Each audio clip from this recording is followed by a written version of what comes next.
Hey, it's Alex with Truly Surprise. It is countdown to splashdown, and all systems sounds like it's a go. Take a listen. Integrity. You're looking at a live view inside Integrity. Reed Wiseman on the left doing a fist bump with pilot Victor Glover on the right, and down in the middeck area just below their feet, suited up in their launch and entry suits, are mission specialists Christina Cook and Jeremy Hansen of the Canadian Space Agency. A number of milestones yet to unfold before splashdown just over an hour and a half from now.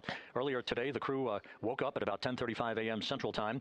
They completed the final major maneuver of the flight, that being the return trajectory correction 3 burn. It was an 8-second burn that fine-tuned its trajectory to enter a corridor over the Pacific Ocean a short time from now. That will be the point of entry interface where the crew will reach the first traces of Earth's atmosphere at an altitude of 400,000 feet.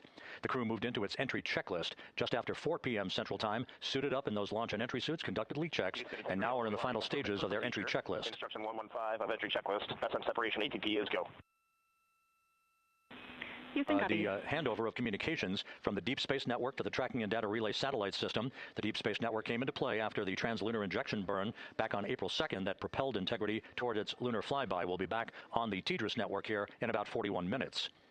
Following that, the next activity will be the pyrotechnic separation of the crew module from the European service module. That is scheduled at 6:33 p.m. Central Time, followed 4 minutes later by one final critical maneuver. That will be a 19-second burn of Integrity's thrusters in what is called the crew module raise burn. Now, what that does is it basically acts, if you were sitting in a reclining chair, you'd basically tilt yourself back. It raises the aft end of Integrity ever so slightly, and that is the final opportunity for us to fine-tune the angle of attack of Integrity through the area of peak heating at entry interface. That will come a bit later on, about an hour and 18 minutes from now. So after the raise burn, we will be in the final orientation that will minimize any peak heating on the heat shield of Integrity, and prior to the time the crew enters the Earth's atmosphere at an altitude of 400,000 feet. Entry interface. This is the critical time where the crew will reach the first traces of Earth's atmosphere at an altitude of 400,000 feet, traveling 34,882 feet per second.